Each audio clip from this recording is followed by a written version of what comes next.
Okay, we'll be getting started in just a moment here. Let me finish the last little bit of setup and we will get this started.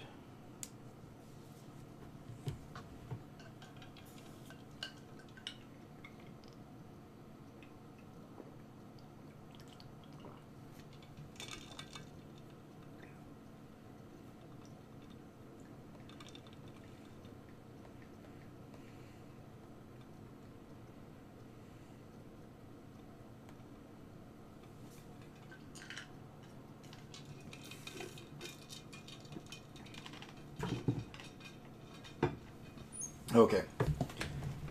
Hopefully this is loud enough here. If there's any issues with audio, let me know.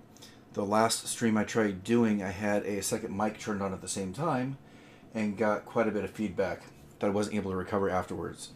But I think I fixed those issues. So I'm hoping all is good as of right now. So, in my last stream, I went through and talked about and showed how I created this portrait of this photograph that I had gotten a copy of, which is this one right here. I'm currently working on a portrait of a former professor of mine to accompany an article that I wrote for a website, and I want a kind of a picture that looks somewhat like him to accompany the article. Unfortunately, I don't have any actual photographs of him.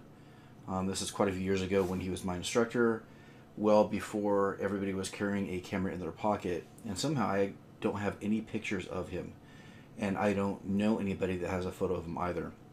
His name was Bob Ronchetti. He was a professor at Mount Sac in Walnut, California.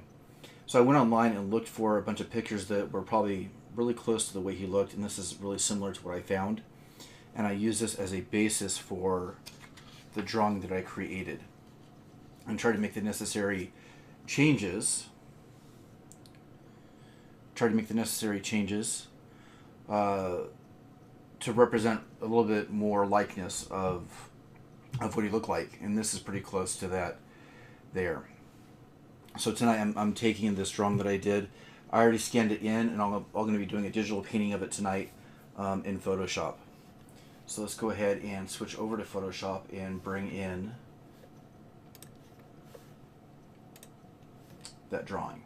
So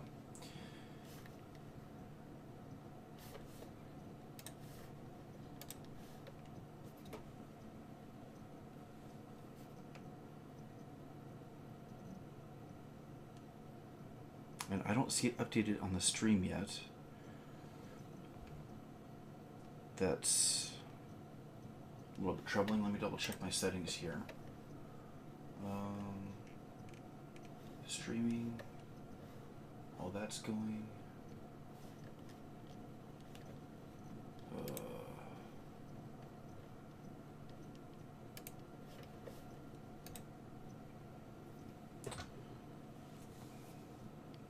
Not sure what's happening here. Let me double check my settings here.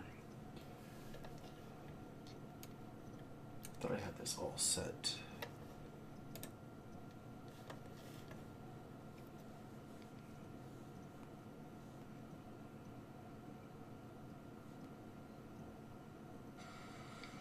Oh, there we go. Looks like everything's working okay. For some reason, it didn't update on my other screen. Oh, there we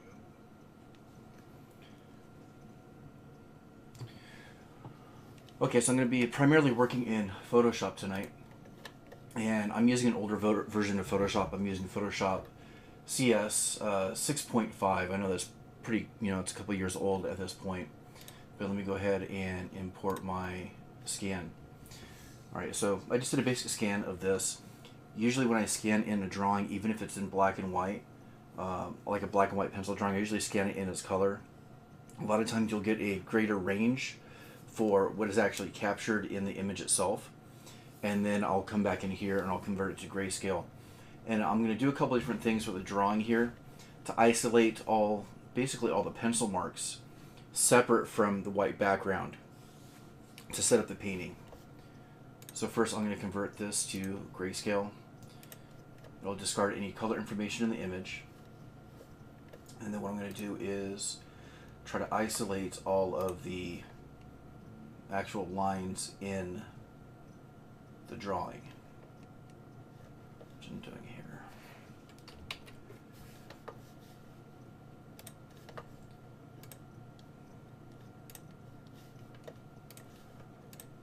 I'm going to try to bring up all of the dark a little bit more first.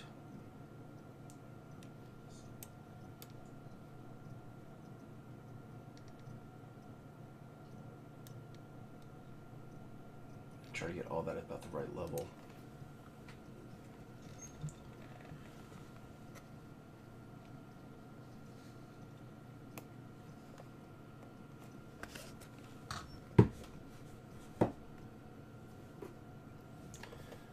Let's see here. I don't want too much of the smudge marks that are in there, but I do want it as dark as possible for this. So from there I'll go to my channels and I'm going to try to isolate all those lines. That's a little bit better. Alright. From there I'm going to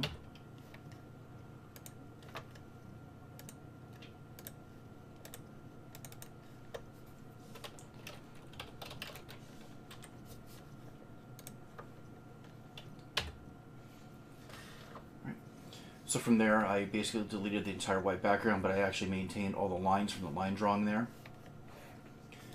And I will deselect that. And then now I have the start of what I'm going to be using to start drawing. Okay. There we go right there. That's a little bit better. And let me bring in a new layer. Set that below, and I'm going to set that as white.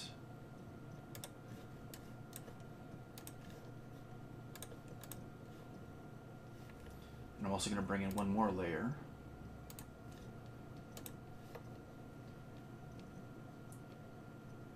And make sure it's below the line layer.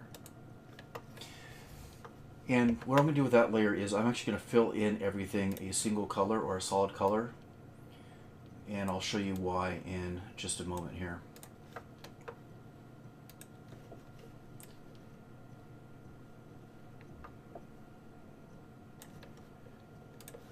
Oh, you know what? I forgot to.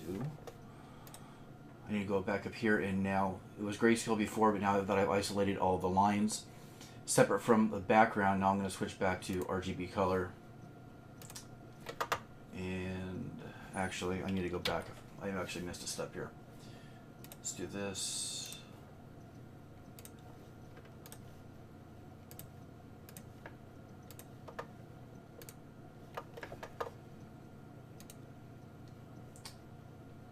Which mode? RGB. There we go. Now it's back in RGB, and now I can actually do those other layers to set up the actual start of the drawing. That's going to be my background. And I'll make the background white. And you can see the drawing comes out back out again. But it's just the lines that are isolated there. And I'm going to bring in one more layer, and I'm going to also have that under the line drawing, and that is the layer that I'm going to color on. So now I could color independent of the lines, basically coloring under the lines. And this is going to be, I'm going to name that layer color. Alright, so first thing I'm going to do now that I have all that set is I'm going to fill in the entire figure with a single color. It really doesn't matter what color you do this with initially.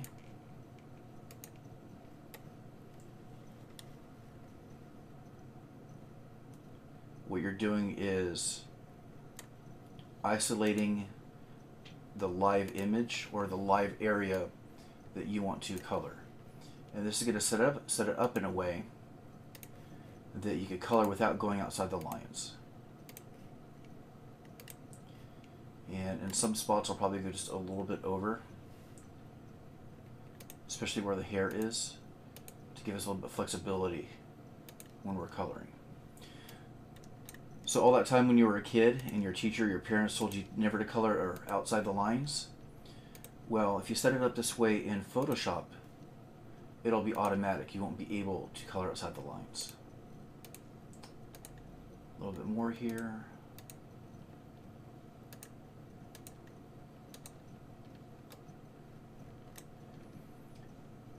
And I'm just clicking one space at a time so I don't drag over an area that I don't want colored in, covered in this color here. And that looks pretty close. One or two small areas here that I still want a little bit extra wiggle room with the color. And I think that's just about it. Kind of looks cool just like that, but we're going to take it a lot further than that right now. And if I take off that first layer, you'll see that that is just kind of the silhouette of the image right there. But here's what I'm going to do. So on the layer that I have selected where I just have the color, you have all this background area where there's nothing there. There's not a white background, it's basically transparent. So what I'm going to do is up here there's a tool where it says lock, and it's going to lock the transparency. Now what that does is that it locks this area so I can't affect that area, and I'll give you a quick demonstration of what that means. So if I select another color here and I try to paint over, it won't go beyond that area. So in coloring, it makes it a lot easier to stay within the lines, which is what I was talking about before. It would have made coloring in kindergarten so much easier to do it this way. So let me back off those changes, and we're good to actually start the painting. We still have that locked. We're going to bring that in, and we are set to begin. So what I'm going to do first is I'm going to start trying to lay in his skin tone here. And a lot of times when you're doing a digital painting, it helps to start with the lighter tones first and then build on top of that. Now if anybody's watching that has a lot of experience with digital art, drawing, is a little bit more well versed in this, will probably already know this, but Photoshop, even though it can do painting and do art this way, is really intended more of a photo manipulation program. It's really not made for digital painting. And even though you can manipulate colors and do a lot of cool things here, it doesn't do true digital painting, because what that means, what true digital painting is, represents what paint would do on a canvas in basically in the real world. And Photoshop doesn't really simulate it that well. You could kind of get close with some things, but it doesn't do it that well. The program that does do it, that most professional artists use, is a program called Corel Painter. And that does a great job in simulating the way paints mix on a canvas, especially with different textures. You get a lot closer to what you'd be able to do with actual acrylic paint on a canvas. All right, so let's test out this as a initial skin color. It's okay. I think I want it a little bit more grayed out. I'm going to go for a little bit more of a muted version of the painting, and there's going to be some other effects I'll be doing on top of it too, which might be in a separate session. But this makes the whole process a lot nicer because you're painting under the lines. And I'll come back after and clean that up when I start doing his beard and those items. I'm actually going to make my brush a little bit smaller here to get into some of these smaller areas. And from here, a lot of it is kind of playing and experimenting. I've done quite a few tests with this, but I have not done a lot of digital painting in and of itself.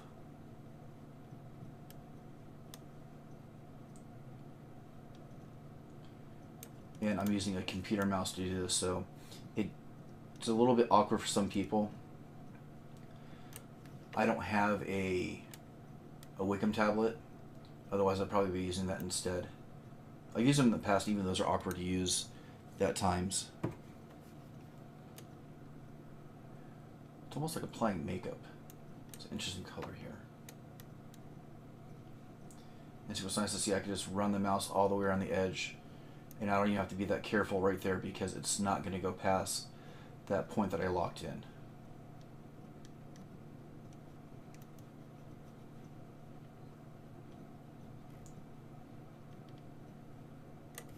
And just like that, you start having some real life to your drawing. If you have access to Photoshop at home, it might be cool to have, or fun to have your kids do this at some point too. Just digital paint, there's no cleanup. They're not going to ruin the dining room table.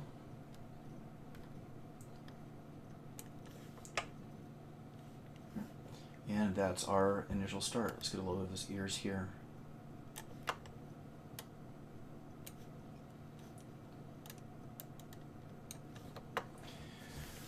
I think what we're going to do next is I'm going to change this color just a little bit for his bottom lip. I think we're going to go with just a tad bit darker and see how that looks. Especially since that area is going to probably be in just a tad bit more shadow because of his beard in that area. And we want to get a gray of a color. So we don't want a true black and white.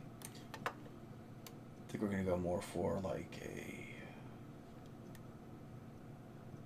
start with a darker color like this first. Maybe a little bit more in the burnt sienna area. And then just kind of slowly lay in. Actually, that's way too dark. It's not quite the right tone. Maybe a little bit more blondish. I'm trying to think back 20 years.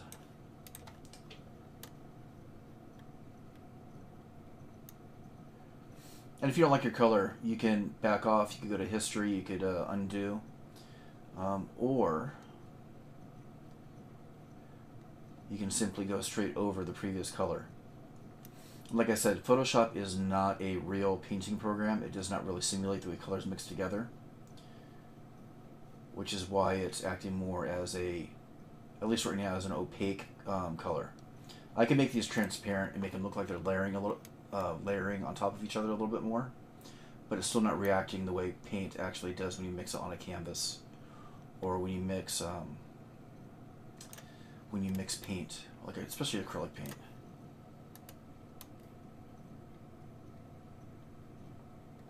Okay, we'll keep that as the initial color and then build from there. Let's see here.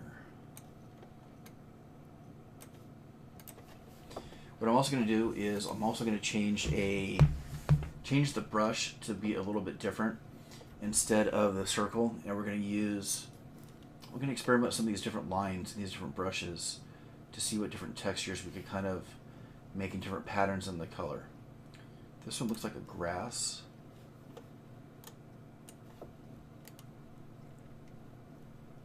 Oh, look at that. You could actually simulate the beard just with that brush stroke.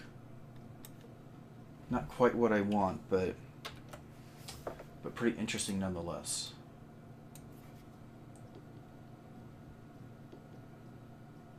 Let's see. Let's try it a little bit smaller and see if we get a different effect that way. A little bit. Adds a little bit of texture there. A little bit of lightness. So we're gonna build this up in probably several different layers to kind of get it to the tone and look that we actually want.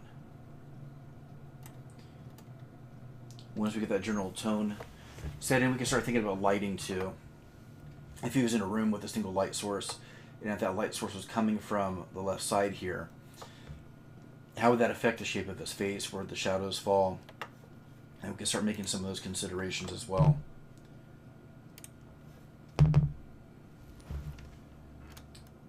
Bigger brush. that's not right.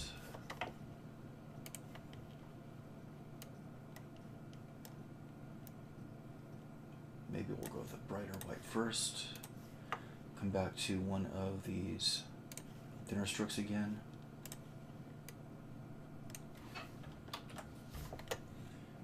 There are also ways in Photoshop to make custom brushes, so you're not just subject to the ones that are here. All the brushes that you see on the screen right here in this area are all default brushes in Photoshop. And if you have not seen it before, you can actually load brushes right here. And I thought I had other ones already appended. Yeah, so I already have some preset ones here.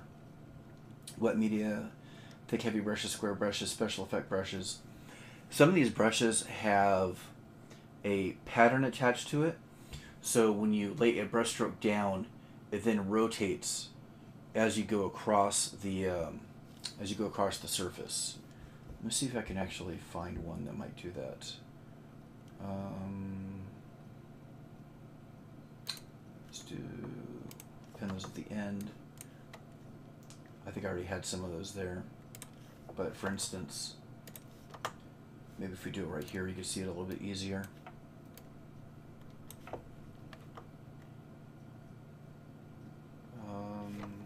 Let's see.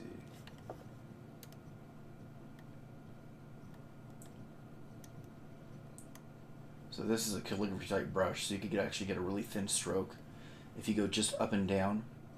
But the moment you go towards a curve, you get that kind of an interesting effect like that. So you can simulate, calligraphy or even 3 dimensions right there.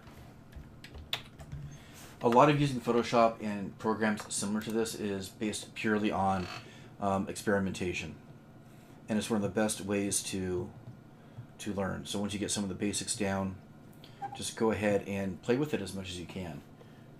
I think you'll be pretty pleased with the results. So let's get back to trying to get the beard in a more finished state.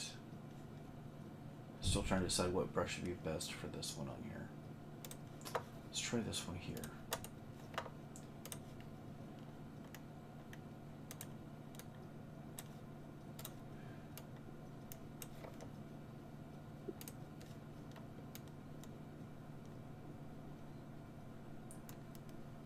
Just going to lay in some interesting texture here.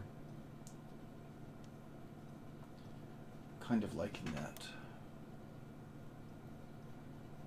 The only thing I worry about with doing something like this with this texture is that in a lot of circumstances or a lot of different situations, you create a texture that is so far different than the texture of the rest of the picture that it starts to stand out and then take away from the rest of the drawing. So you have to kind of use it sparingly sometimes.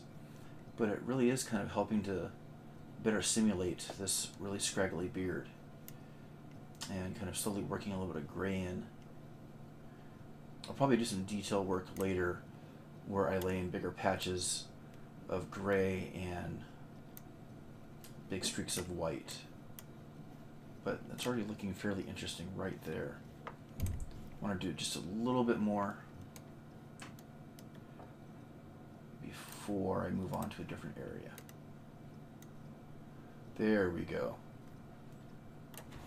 That's kind of what I was looking for. And anytime you're working on a program like this, Control Z or Command Z is your friend to automatically undo. In Photoshop, you really only have one direct undo if you use the Control Z key.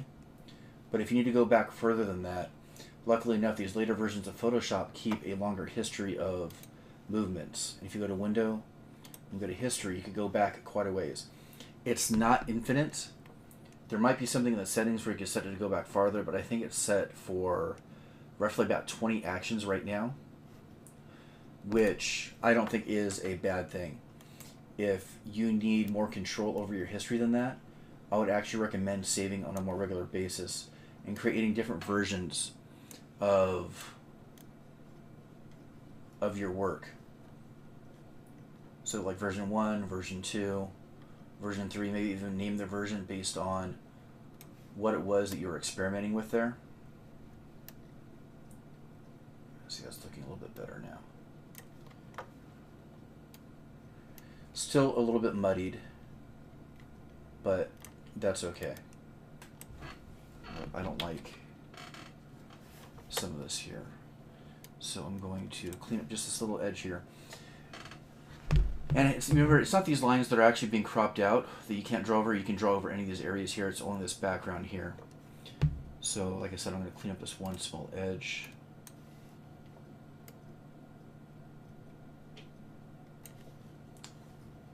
Come back in with the skin color again. Except now I have that other brush set.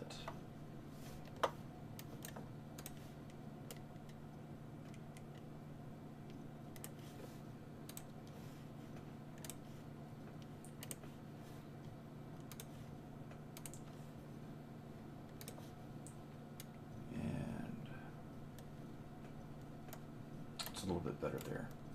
Okay, so slowly but surely getting there. A little bit more work on his beard is still needed, but I kind of want to start on doing some of the shadows, you know, the lighting effects on his face. Most times when you're looking at doing shadow work and things similar to that,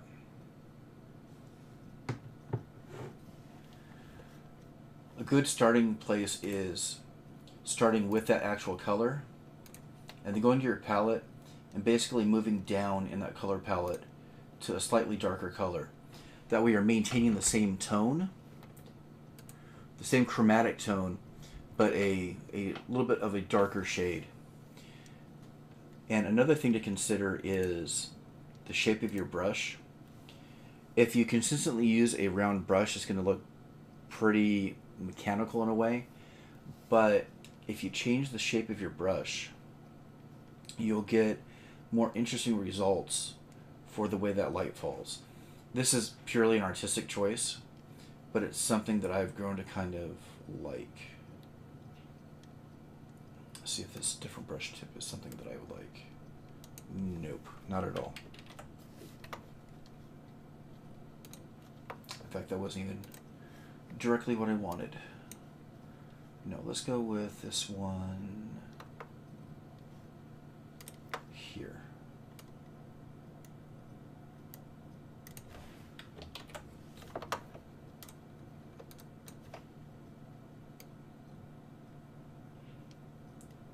And that is too dark of a shade, so let me lighten that up just a little bit. Actually, let me start around his nose a little bit.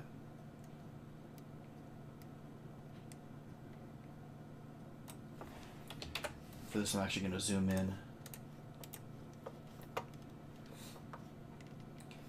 One thing I like about this process too is if you have a really nice sketching style where you have a lot of these control lines and structure lines that you use to develop your drawing, it really adds a lot of life to the drawing. Doesn't make it look so, I guess, so digital, so mechanical, and even so cold in some instances.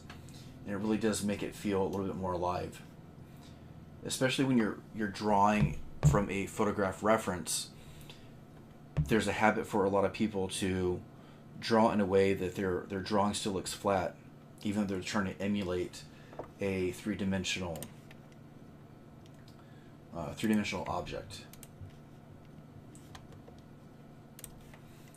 Because all art on a two-dimensional surface, whether it's a piece of paper, TV screen, or something else, is all an illusion.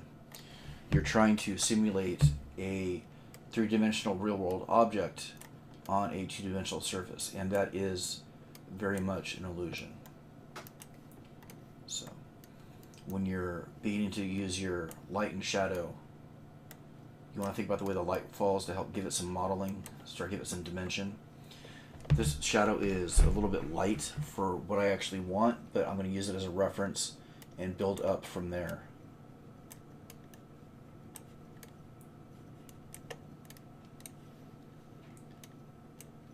So we want his nose. There is a method of where that shadow should be on a drawing, just based on the way light moves and light falls on a three-dimensional object. I try to keep a lot of that in mind when I'm doing this, but I also base it off of kind of a romantic notion of the way I want the figure to look.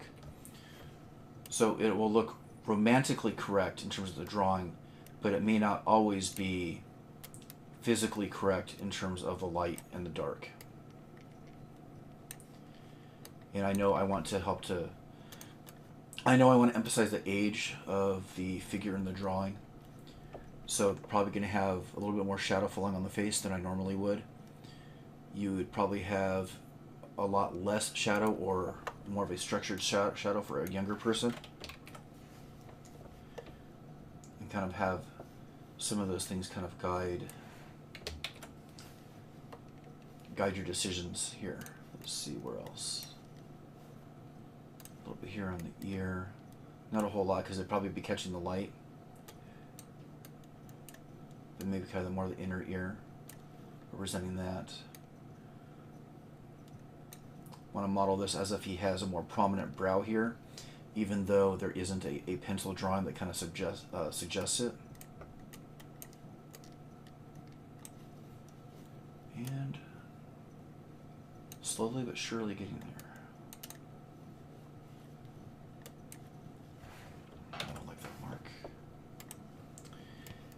If anybody watching has any questions in the chat, I am kind of watching the chat, so I can respond to anything that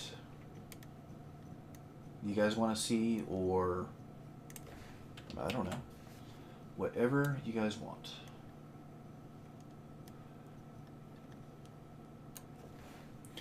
If I have any students listening, I can answer an essay question for you. Maybe we should do like a live quiz for some of the terms my students are supposed to know right now.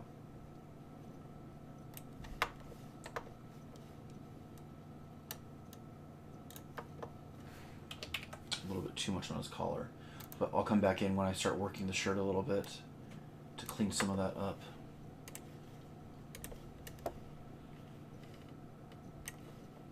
Okay. That is starting to look fairly interesting. And it doesn't take a whole lot. I'm purposely doing this in a way where the color is really kind of muted because of some other plans I have for the drawing. I'm going to be adding some other features and effects to really dress up the image to better fit the context of the article that it's going to be going along with. But, you know, I actually could start working on the eyes a little bit too. I always like seeing the eyes start to come out.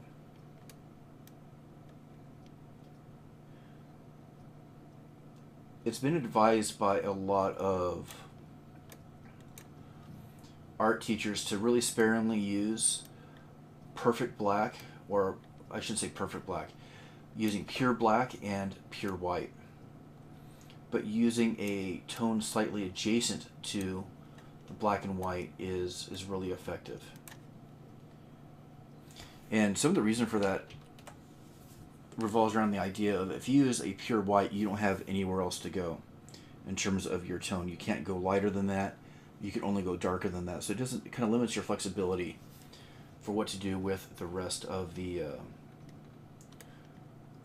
piece. I think I am using pure white though here. Let's go just a little tad bit gray.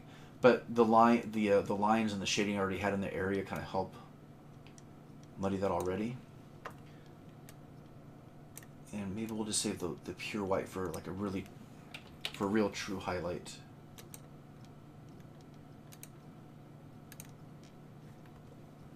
So if you have a light source coming from this side, it's probably going to hit the eye there, and probably over here. Hopefully that's not too distracting. It may not be quite right in that one spot.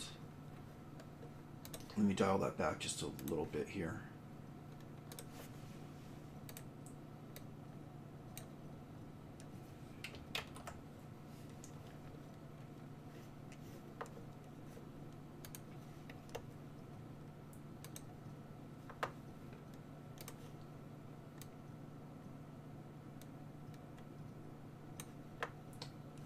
It's almost there.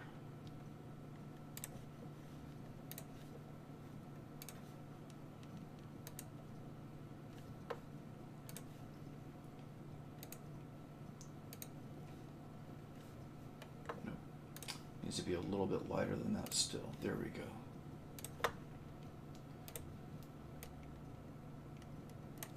Maybe just a small glint in that one eye. Because of the bridge of the nose, and depending on exactly where this light source is, if it's coming from this direction, it's going to probably hit there, but just maybe a small glint there. Reflective. We'll have to work on that one a little bit more. Because if we don't work that carefully, it's going to start looking really, really, really goofy. And that could almost wreck the whole drawing. Most portrait type drawings, which I do very, very few of, it is a really specified or special skill, and I can emulate it quite a bit, but I am not an expert on portraits by any means, especially ones for likeness. It's an extremely unique skill. I know all the rules, but the execution of it is still somewhat challenging. Now I'm going to come back in here with a little bit of that darker color, just over the eyelid a little bit. Go even darker than that.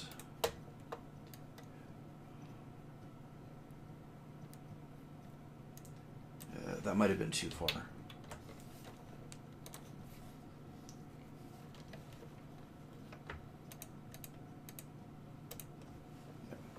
That eye is still not right. I should almost back it all off and kind of start over.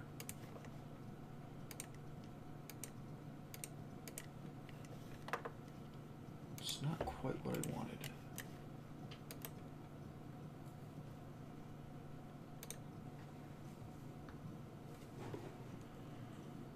Let's see here.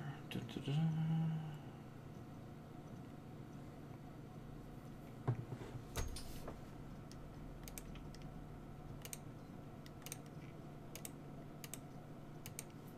Okay, so let me kind of back this off and start over again for what I was trying to do, and see if I could come in a little bit more subtly.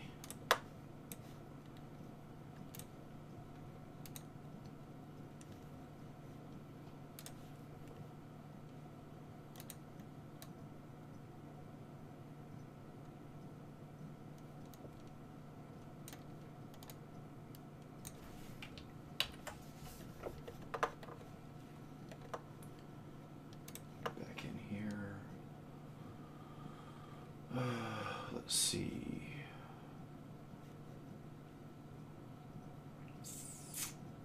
Kind of at a loss on this right now.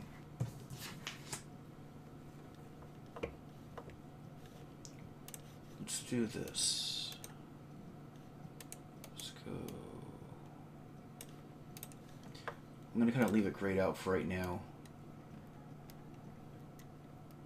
Hopefully just a little bit of a darker shadow right in that area by the tear duct.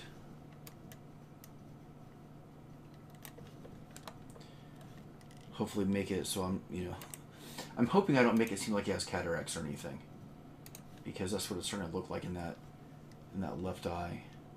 His left, my right.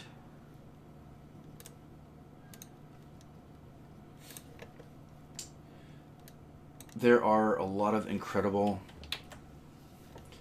lot of incredible artists on YouTube, and I'm sure that even the 10 people watching have seen some really incredible stuff.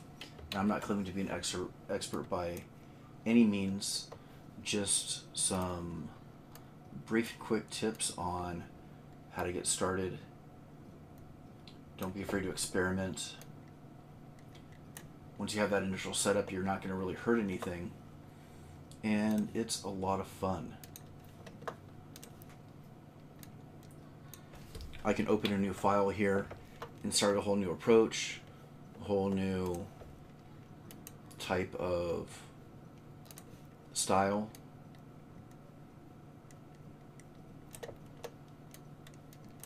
You can even do a whole series of drawings that are all done in different styles and different ways.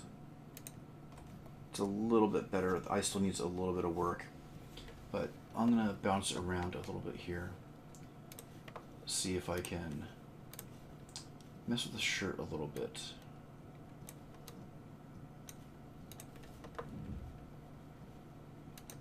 Get a bigger brush.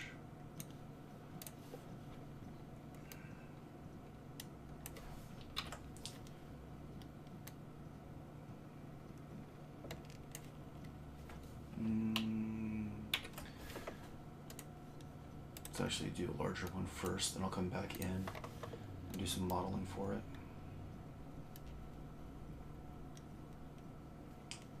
My mouse speed is a little bit slow. I don't know if that is because of the recording or what, but it's getting a little bit slow.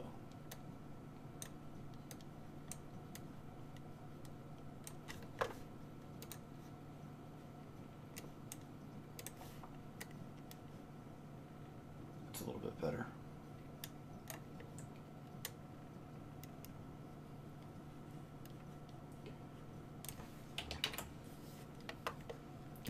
There's going to eventually be some other things growing over the shirt anyways, so I'm not going to spend a whole lot of time on any kind of like detail or probably applying a texture, at least as far as the cloth goes.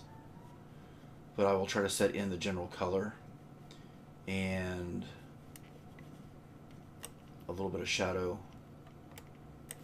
and highlight on the shirt based on some of the same principles that I was using for the face.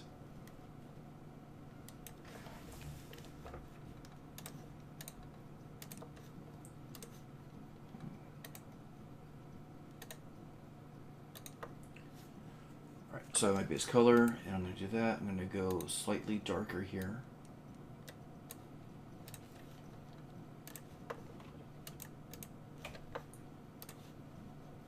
Get a little bit of shadow under the collar here. Actually, I don't like that. I'm going a little bit closer. I think I'm going to switch back my brush, like that other brush I was using.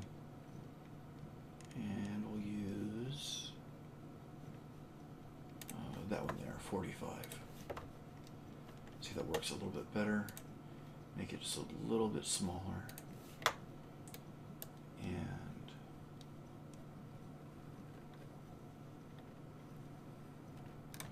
may not be quite the right tone. Just gonna draw this in first. I'll probably come back over it.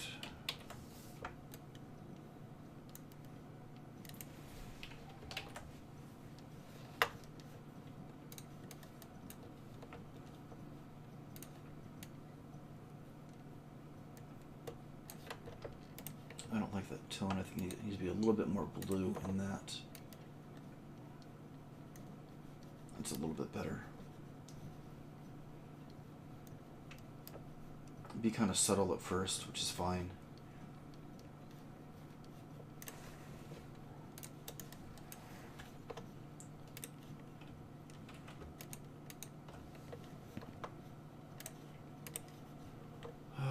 Let's go over on that side a little bit. Oh, that's better. That's actually what I wanted in terms of color, but I still don't like this style of brush. That may be a little bit bigger.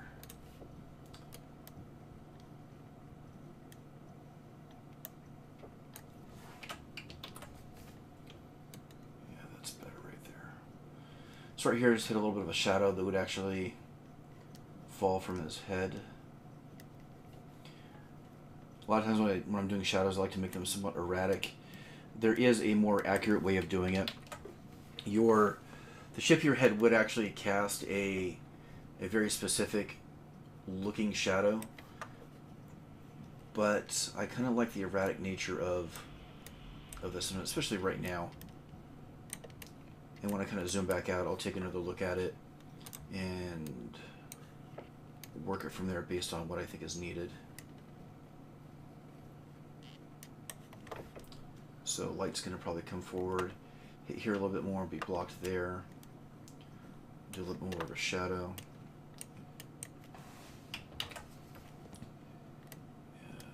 was a little bit sloppy on that one right there.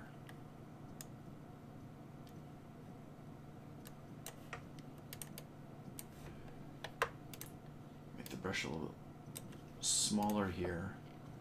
And let's do the slightest shadow right there.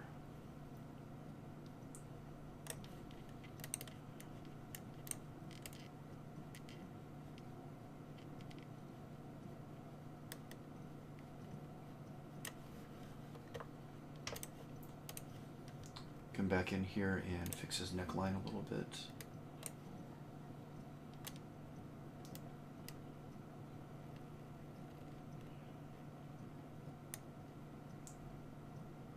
Kind of like these messy edges at times. It starts looking a little bit more painterly. Not too erratic though. There seems to be a kind of a fine line between painterly and sloppy, especially when doing the work this way.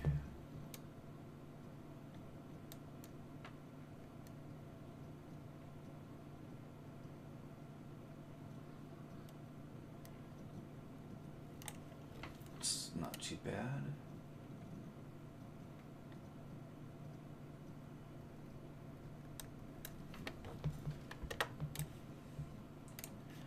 And I'm sure there's more efficient ways and probably even better tactics for what I'm doing.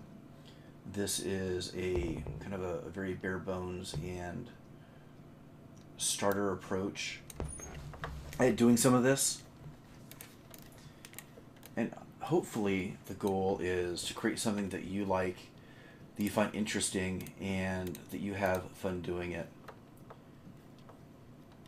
There is so much in programs like Photoshop and Painter that you could get lost just in trying to learn all the tools and then never end up creating anything of value or that you really take a lot of pride in. So I try to approach any kind of creative project in a way that helps me just get started. I think there's actually more to be learned that way as opposed to sitting on the sidelines and trying to learn everything you can first. And then you kind of have what's often referred to as analysis paralysis. And I also think it is one of the key components of procrastination as well. And it doesn't have to be perfect. I did a test one of these yesterday when I was still thinking about doing a live stream of this. Because I wanted to make sure that I at least had somewhat of an approach planned when doing this live, which can be a really nerve-wracking thing. People hold art really personal, and to do it live in front of an audience, even though to do it live in front of an audience, even though the audience isn't really big, is still can still be somewhat nerve-wracking for some people.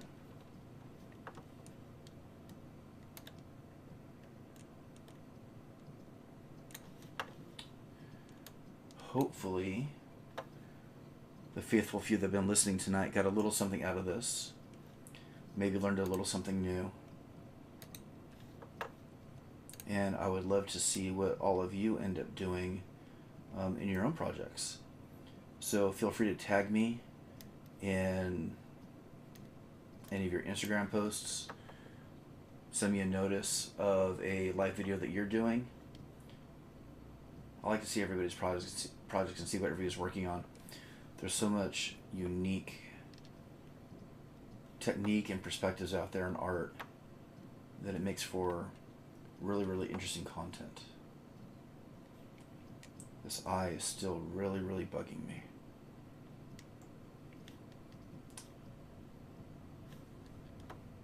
I'll probably have to go away from it for a little while and then come back to it. See, that's not going to look right either. It's way too dark. Let's do this for right now. Do that. Go a little bit darker.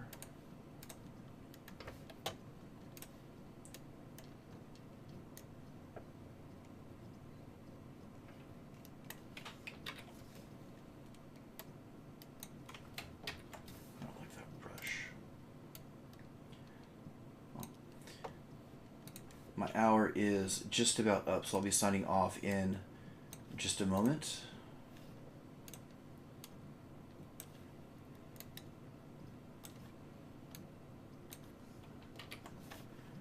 But I at least want to get to a decent stopping point with this eye before I just take it too far, because I have done that before. And it's really hard to backtrack.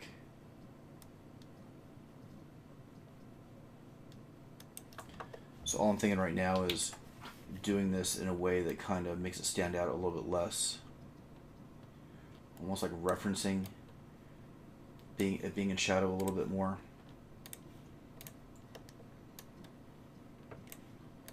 Maybe that'll help our eyes accept it just a tad bit more than before.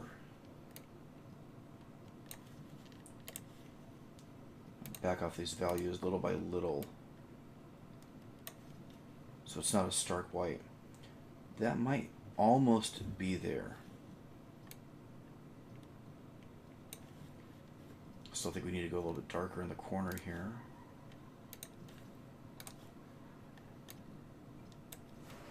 A little bit too big.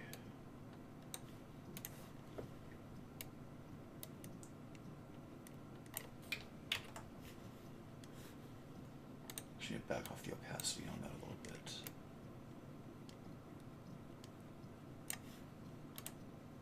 Come back in.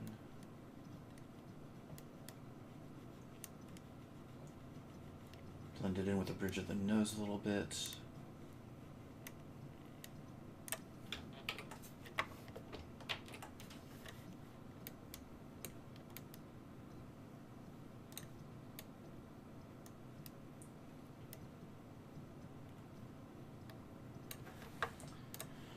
And I think that we are almost there. Almost.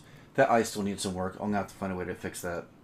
I might even come back and completely start over on that one eye. But everything else is slowly starting to come together. The beard is actually looking pretty good here. And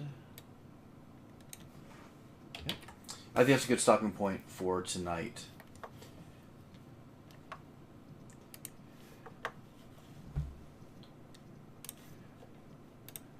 So that concludes tonight's live stream. Thanks very much for checking in, and I hope to see you guys next time. Take care.